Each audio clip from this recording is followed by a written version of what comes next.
Continuamos en VTV 24 horas y hoy nos visita el escritor y editor Roberto Lastre, conocido por muchos de ustedes por haber estado por aquí con Joseba Cabezas, y en esta ocasión viene a presentarnos su nueva obra, El quieto esplendor de 1000 sueños. Muy buenas, Roberto, ¿qué tal? Muy buenas, muy bien. Un Gracias. placer tenerte aquí con nosotras. Bueno, como comentaba, vienes a presentarnos esta obra, es tu séptima obra y además es la madre de todos tus libros, ¿no? Sí, porque cuando empecé esta novela, pues tuve necesidad de estudiar mucho, buscar mucha información, y aparecían muchas coincidencias que venían bien con el tema de la novela, pero de ahí tuve que segregar primero un libro de poesía que se llamó Vapor del Vacío, porque era como una esencia poética que quedaba ahí que no podía yo desarrollar en la novela. Después salió otro libro, Muerto Vivace, que ya era algo que también se venía aquí con esta novela, donde se habla también de la inmortalidad, pero ya en Muerto Vivace decidí pues desarrollar ese tema aparte, por lo tanto lo parió esta novela también.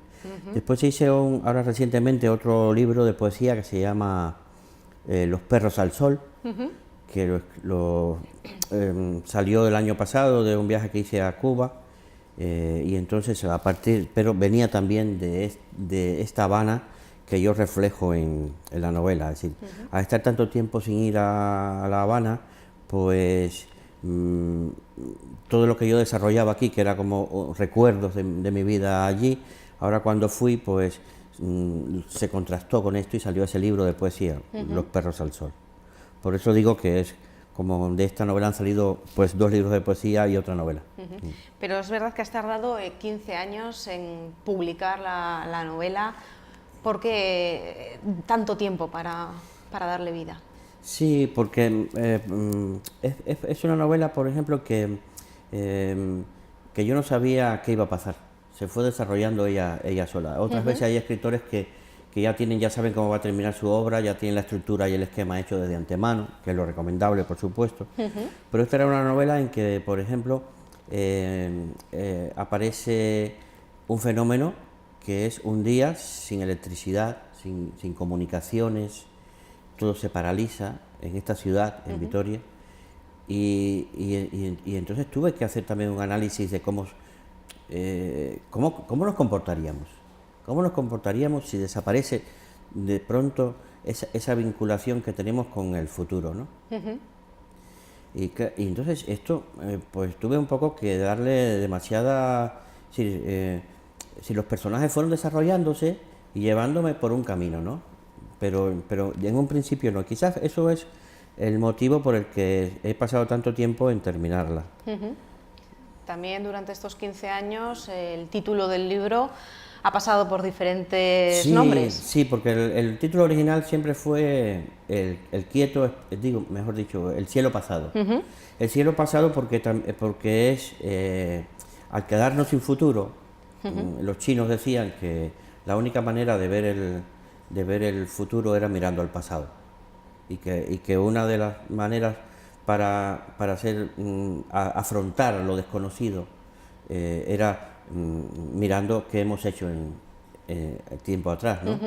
Y la verdad es que es eso lo que se desarrolla en la novela, es decir, al desaparecer el futuro, todo el mundo lo que hace es mirar atrás y buscar las fórmulas que salvaron a la humanidad antes, ¿no? Y después se llamó La conspiración de los siglos, porque la mandé a un concurso literario con ese título.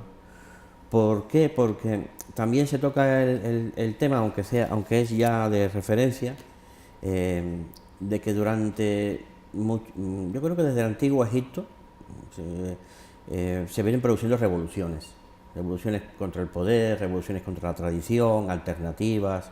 Siempre se nos ha hablado de Akenatón, que se rebeló contra la religión tradicional del antiguo Egipto y salió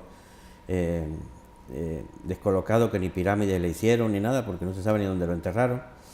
Y bueno, que siempre hubo esto. Entonces yo quería hacer ver como que el hecho de llegar a un momento en que parece un apocalipsis, parece un Armagedón, era el fruto de una vieja conspiración, ¿no? Lo que sucede es que entonces en los últimos años con la novela, en vez de escribir más, lo que fui es quitando. Y la novela perdió casi 100 páginas. Y entonces ya para que no se quedara tan pequeña, ya dije, voy a publicarla porque le sigo quitando. ¿En qué sentido? ¿Por qué? Porque en el oficio del escritor, el trabajo de corrección, de revisión es sumamente difícil y pesado, y casi nadie quiere hacerlo. Pero es necesario que uno se convierta en su propio enemigo, en su propio crítico, y diga, esto no lo van a entender bien así. No, esto no puede ser. Y uno mismo sea quien desbroce el camino, ¿no?, de la trama de la novela. Y por eso, bueno, al final es el quieto esplendor de mil sueños, porque en toda esa labor de poda, lo principal fue la vida del personaje. Es un personaje que me han dicho que si se parece a mí, digo, bueno, pues en 15 años escribiéndola, pues sea mucho de mí habrá, ¿no? Pero es todo ficción, pero sí es verdad que el protagonista era abogado, como lo fui yo, en La Habana, y al venir al exilio pues tiene que reconstruir toda su identidad, ¿no?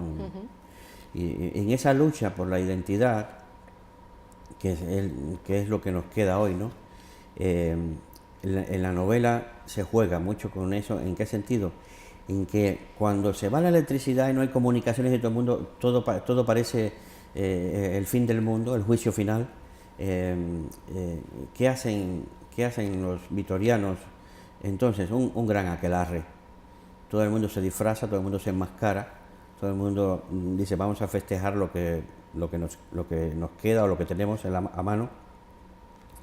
Y los vitorianos entonces recuperan el presente, pero recuperan el presente siendo anónimos, porque enmascarado ya no tienes nombre, ya tú puedes ser cualquiera.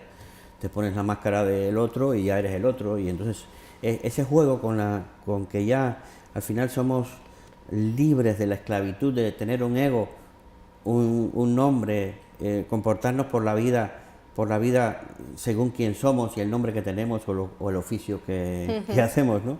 Entonces eso era como una parte de la libertad subjetiva, de pronto. Algo bueno que tiene que tener el juicio final sería eso, ¿no? ¿En qué género literario? Porque comentas, ¿es ficción? Sí, todo es una narración de ficción, donde no hay nada real, nada real. Incluso se juega mucho, porque como hay una parte que se desarrolla en La Habana, que es el pasado del protagonista, y una parte que se desarrolla en Vitoria, que sucede en 5 horas, 4 o 5 horas. Pues si tú te lees la novela, te la puedes leer en 5 horas, seguidas, ¿no? Imposible, pero bueno. Pero quiere decir que hay un tiempo real, narrativo, un tiempo narrativo real que son 5 horas.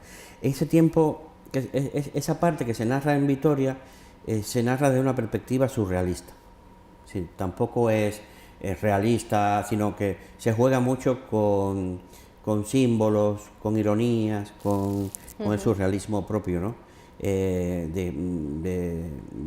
España en general, ¿no? España y el País Vasco y los catalanes, todos estos que son que se pueden distinguir, ¿no?, culturalmente, pero todos son surrealistas. Es una percepción que tiene uno de extranjero, ¿no?, que llega a un mundo y dice, pero esto es una realidad muy surrealista, ¿no? No es que sea malo, sino que es la manera de supervivencia que adquieren las sociedades. Y después en la parte de Cuba es una parte, es un estilo también y una narración muy maravillosa. ¿En qué sentido? La influencia de Alejo Carpentier, Lo Real Maravilloso, y la influencia también de García Márquez, porque para describir la realidad cubana hacía falta esa referencia, ese estilo mágico, ese estilo de Lo Real Maravilloso, porque se abunda mucho en el folclore cubano, en las religiones afrocubanas, en el barrio chino, en los chinos. El título, El quieto esplendor de mil sueños, sale de un libro muy antiguo chino que se llama El Tratado de la Flor de Oro. El Tratado de la Flor de Oro pues es como un manual de instrucciones para ser un taoísta práctico, ¿no? Pero yo he querido meter esto porque Cuba es como como una mezcla, una gran aluviada, ¿no? Llena de vegetales de todo tipo. Entonces está el barrio chino, que fue muy importante en La Habana. Está la religión afrocubana, la santería que se le llama, que es muy importante, sobre todo en La Habana, donde se desarrolló con reglas masónicas. Por eso también aparecen los masones. Pero bueno, quiero decir, esto puede parecer complejo, porque te estoy contando tantas cosas que hay, pero hay una línea en la cual todo esto le sucede a un personaje, ¿no? Al protagonista. Le sucede al protagonista y estando en Vitoria, ¿no? Recuerda y quiere reconstruir su identidad recordando su vida, ¿no? Y entonces después también hay una cuestión importante, y es que es verdad que no hay electricidad, no hay comunicaciones, no funciona nada, ni los juzgados, ni los bancos, ni el ayuntamiento, nada, porque todo está informatizado, todo está... En los mercados tampoco funcionan porque sus cajas registradoras son electrónicas, claro. Las persianas son eléctricas, en fin, todo se paraliza, y en esa parálisis económica tan grande, desde que tú empiezas a leer la novela te inquietas. ¿Y por qué? ¿Y por qué? ¿Qué ha pasado? ¿Por qué estamos en esta situación, no? Pero no le doy importancia a esto hasta el final, porque lo menos importante es por qué ha pasado. Lo importante es qué haríamos nosotros si nos quedamos sin futuro.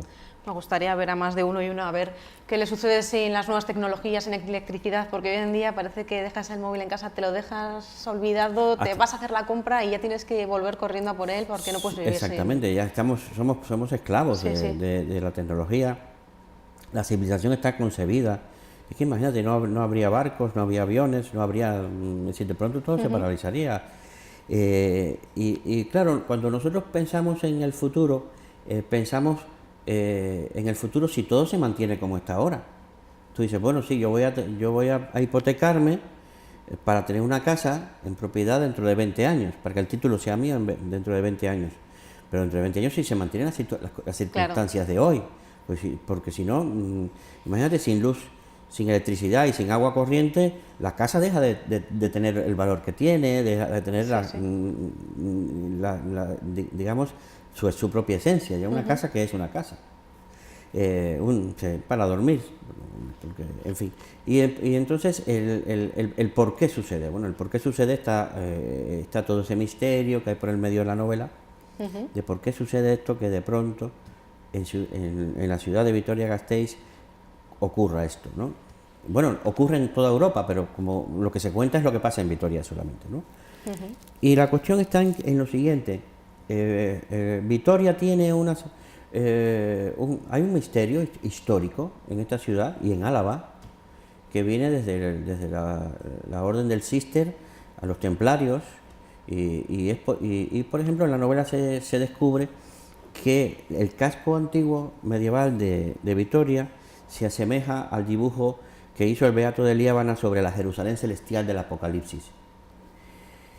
Es decir, es una ciudad con 12 puertas, con amurallada, más o menos estructurada como la Jerusalén celestial que dibujó el Beato de Liébana. Y eso es lo que trae a muchos turistas aquí a ver, a asistir al espectáculo de este día sin electricidad, de este día en que desaparece todo el futuro, ¿no? ¿Y por qué? Vienen aquí también por un motivo, también, digamos, de la curiosidad. Oye, la Jerusalén celestial, vienen muchos religiosos de todas las religiones a Vitoria en esos días casualmente. Entonces, al final se descubre porque es que vienen tanta gente aquí a asistir aquí en Vitoria este día sin electricidad, sin comunicaciones, sin civilización. Porque nos comentabas antes de empezar la entrevista, cuando hablamos un poco del libro, que hay referencias de los templarios de Álava que estuvieron aquí y participaron en esa transmisión de una religión que unía a todas. ¿Eso es real? Sí, eso sí es real. Ellos tenían una teoría y querían una filosofía que era el simultaneum. El simultaneum, que era la salvación de la humanidad en un futuro. Fíjate que estamos hablando del siglo XIII, En el siglo XIII la salvación es unir todos los ritos y todas las religiones en una, y que todos compartamos. Por eso cuando los templarios fueron condenados y juzgados en Francia, sobre todo, bueno, y por el Vaticano, se les acusó de herejes porque adoraban a una figura que se llamaba el Baphomet, que era como un diablo. Pero cuando ves el Baphomet que dibujó Elías Leví, el Baphomet de los templarios, esa figura totémica que ellos adoraban, es una figura que tiene los 7 principios herméticos del antiguo Egipto. Entonces, que puede ser Alá, pero puede ser Dios, puede ser todos, puede ser Buda, es como unir todo. Yo me pongo a pensar, imaginaos que eso hubiera podido haber sido. No existiría la yihad, no existiría tanto terrorismo, no existiría tantas historias. Todas las religiones iban a comulgar al mismo templo, podrían ir al mismo templo, ¿no? Yo podría ir a la mezquita, o podría ir a la sinagoga, como podría ir al templo católico, o al bautista, o al otro, ¿no?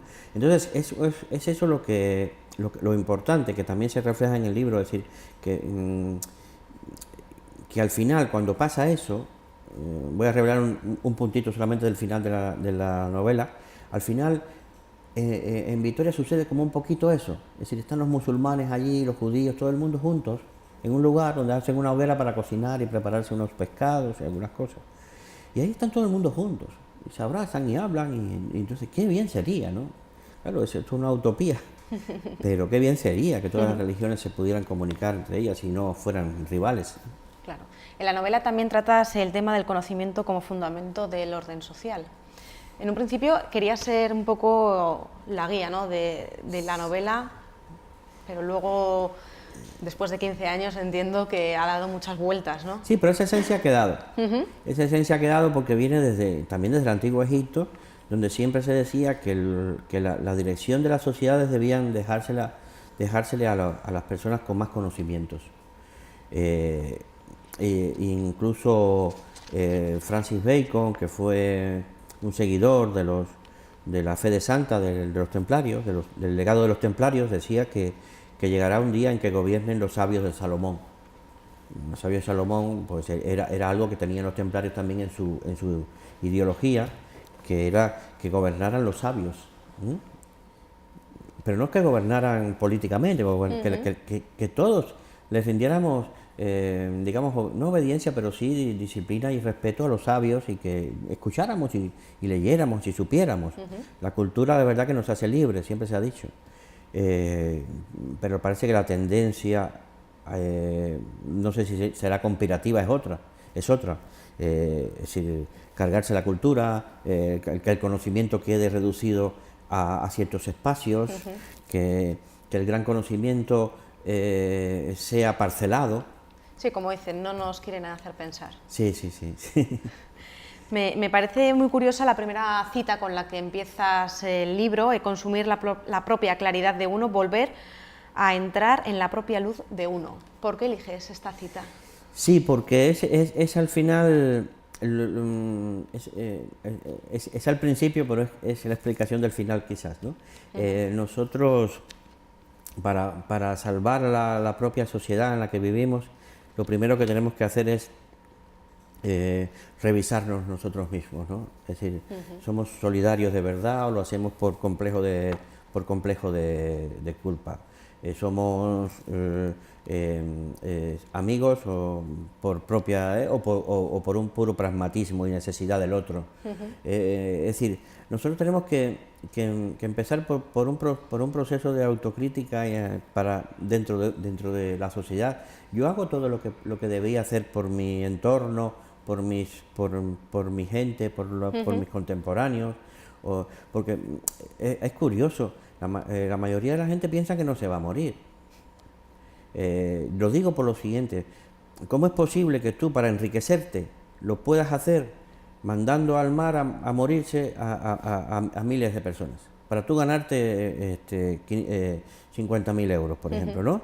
Sí. Entonces, oye, que tú te vas a morir, es preferible que tú no mates a nadie para vivir tú. que tú aprendas, te acomodes a las circunstancias en las que vivas. No quiere decir que la sociedad se paralice y todo el mundo haga como dicen los chinos aquí también, es decir, no hacer, no conocer, ¿no? Pero bueno, es que eso es muy importante, ¿no? O sea, consumir la propia luz de uno, es decir, sacar de ti todo lo que tienes. Yo creo que la mayoría de las personas andamos dilapidados.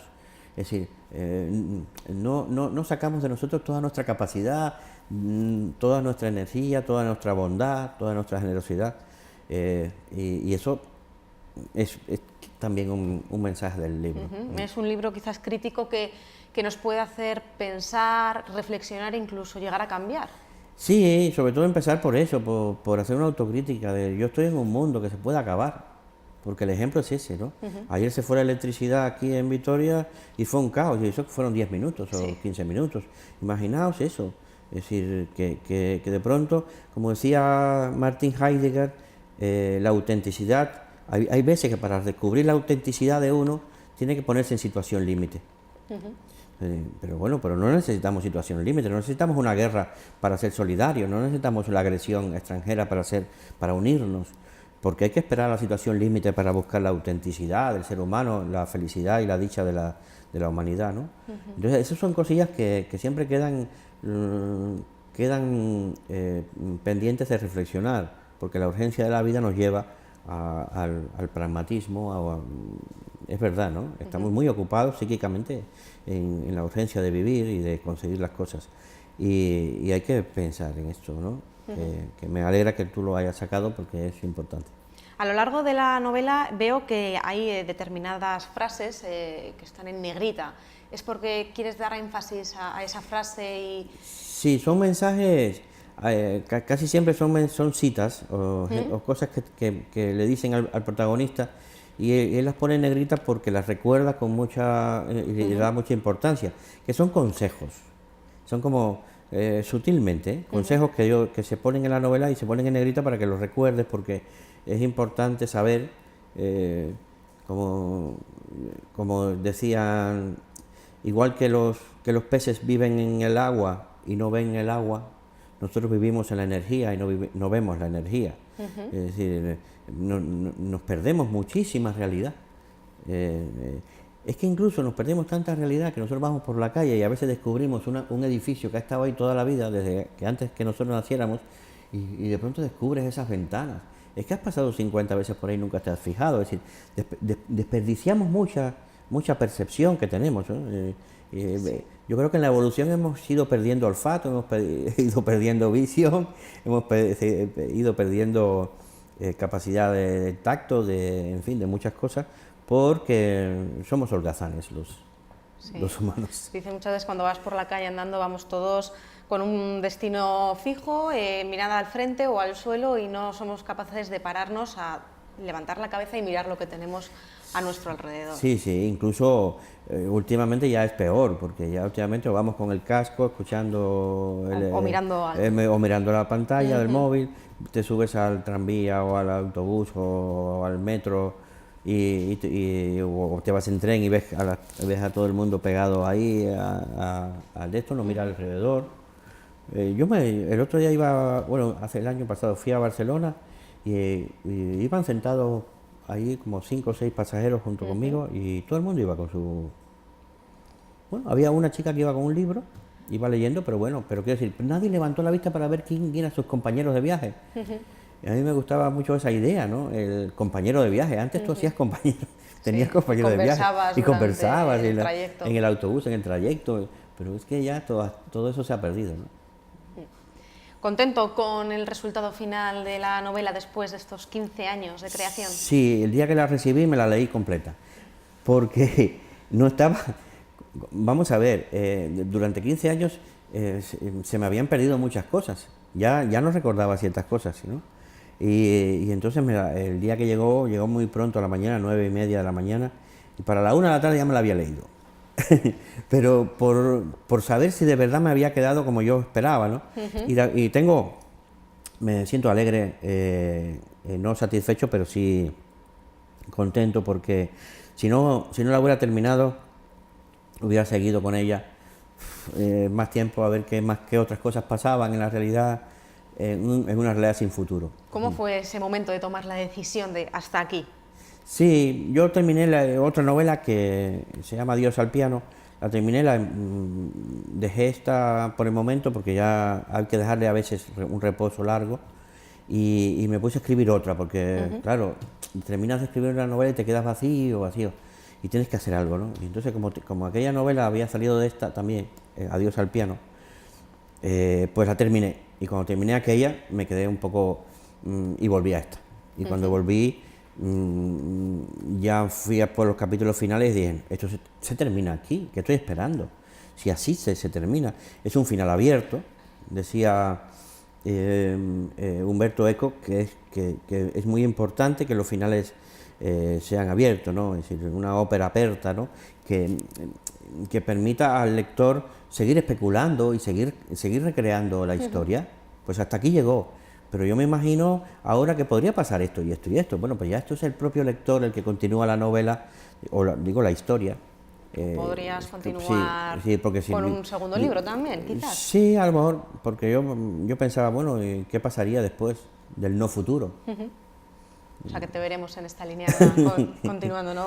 ¿Otros 15 años? ¿No? Bueno, menos porque estoy segura de que quien lea el libro no va a poder aguantar a esperar 15 años a que saliera un segundo. ¿Quién sabe? Porque quizás en esta parálisis creativa que tengo ahora, a lo mejor me pongo en 6 meses.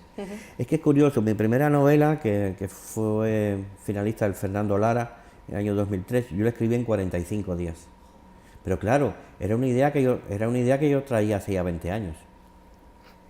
Después, la segunda novela que publiqué aquí, Muerto Vivace, la hice en 6 meses. La otra en 1 año, Adiós al piano.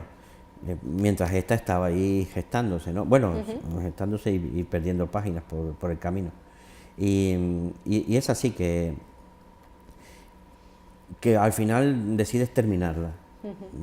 Hasta aquí, y después, bueno, si los lectores después, ojalá que sea así, que haya una demanda, que te digan, oye, yo quisiera saber más de esta historia, o seguir disfrutando ese tipo de, el estilo de la novela, porque es un estilo muy musical, muy rítmico, entonces, pues, son detalles, por ejemplo, yo no quiero contar una novela, una historia sin más, yo quiero que esto sea una novela, sea literatura, que haya aquí un estilo, que se reconozca, que el lector disfrute del lenguaje, de cómo está escrita. Que tiene un trabajo detrás enorme. Que hay un trabajo enorme detrás y que es otro valor.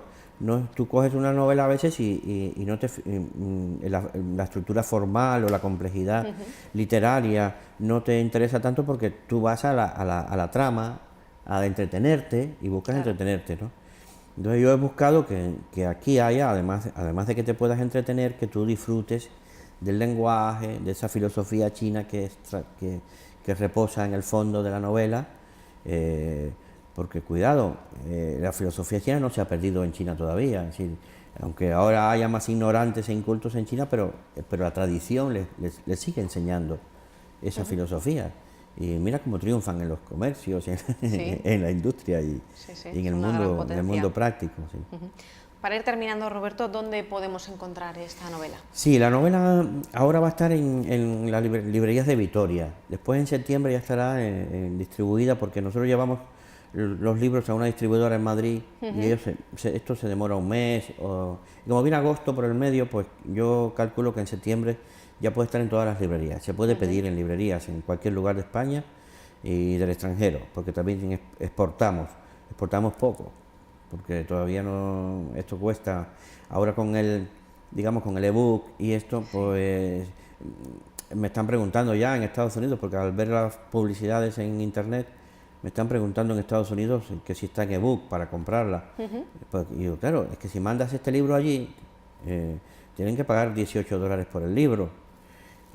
Pero no es lo mismo, a lo mejor 18 más gastos de envío, quién sabe. Sí, igual los gastos de envío ¿Quién sabe? pueden superar. No sé cómo funciona, pero claro, esto entonces a lo mejor si hay mucha demanda va a haber que llevarlo a ebook para que lo pueda leer ese público allí.